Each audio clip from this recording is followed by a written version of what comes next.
ఓం నమ శివాయ. భక్తులకు విజ్ఞప్తి. కొత్తపేట మండలం మందపల్లి గ్రామంలో వేంచేసిన శ్రీ మందేశ్వర శనీశ్వర స్వామి వారి దేవస్థానమునందు జూన్ 13వ తారీఖుని శని త్రయోదశి సందర్భంగా ఈ మన మందేశ్వర స్వామి టెంపుల్లో 4 కోట్లతో తైలాభిషేక మండపాల నిర్మాణం జరుగుతున్నందున స్థలాభావం వల్ల మన స్థానికంగా మన ఆర్చి గేట్ దగ్గర ఆర్ఎండ్బి స్థలంలో కానీ, మన పవర్ ప్లాంట్ రోడ్లో కానీ వెహికల్స్ పార్కింగ్ 2 వీలర్స్ కానీ 4 వీలర్స్ కానీ మన ఆర్ఎండ్బి స్థలము మరియు మా పవర్ ప్లాంట్ రోడ్లో పెట్టుకోవాల్సిందిగా విజ్ఞప్తి చేస్తున్న భక్తులందరికీ. అటు రావులపాలెం అమలాపురం మెయిన్ రోడ్లో ఉన్న మన మందేశ్వర స్వామి టెంపుల్ దగ్గర ఆర్చి గేట్గా ఎదురుగా గల ఆర్ఎండ్బి స్థలంలో కానీ, పవర్ ప్లాంట్ రోడ్లో కానీ సుమారు ఇంచుమించు 2000 వెహికల్స్ పడతాయండి. కాబట్టి భక్తులందరూ గమనించి రోడ్డు దగ్గర ఉన్న ఆర్ఎండ్బి స్థలంలో వెహికల్ పార్కింగ్ చేసి లోపలికి మా దేవస్థానం వారితే ఏర్పాటు చేయబడ్డ ఉచిత ఆటోల నందు లోపల గుడి దగ్గరికి వచ్చి దర్శనం చేసుకోవాల్సిందిగా కోరుతున్నాము.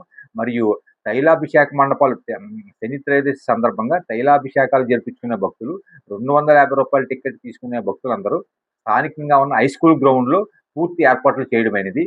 మరియు 700 రూపాయల టికెట్ తీసుకునే తైలాభిషేక భక్తులు మన గుడి ఆవరణలో చేసుకుంటూ తగిన ఏర్పాట్లు చేశాము.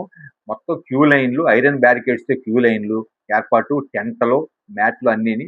మరియు గుడి ముందు కానీ, రాజగోపురం దగ్గర కానీ, వెనక సైడ్ కానీ 2 చోట్ల మజ్జిగ చలవేంద్రాలు ఏర్పాటు చేయడమైనది.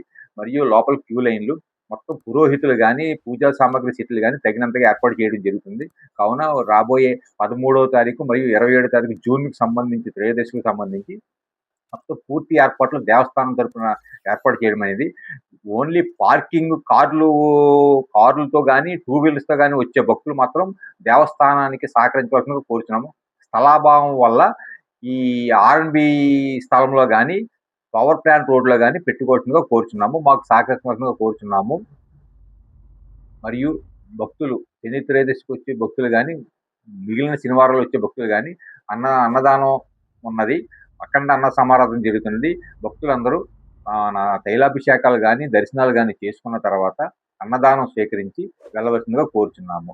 భక్తులకు ఎటువంటి చిన్న ఇబ్బంది కానీ, కష్టం కానీ లేకుండా పూర్తి స్థాయిలో దేవస్థానం తరఫున ఏర్పాట్లు చేయడమైనది.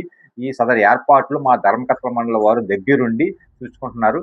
భక్తులందరూ మాకు చిన్న మనవి ఏంటంటే, వచ్చే 2 వీలర్స్ కానీ, 4 వీలర్స్ కానీ ఆ మెయిన్ ఆర్చి గేట్ ఎదురుగుండగా ఆపి వారి వెహికల్స్ని మాత్రం ఆర్ఎండ్బి స్థలంలో కానీ, మరియు పవర్ ప్లాంట్ రోడ్లో కానీ పెట్టుకోమని మాత్రం అందరికీ విజ్ఞప్తి చేస్తున్నాం. ఓం నమ శివాయ. ఎప్పటికప్పుడు తాజా సమాచారం కోసం మా ఛానల్ ను సబ్స్క్రైబ్ చేయండి, లైక్ చేయండి, షేర్ చేయండి.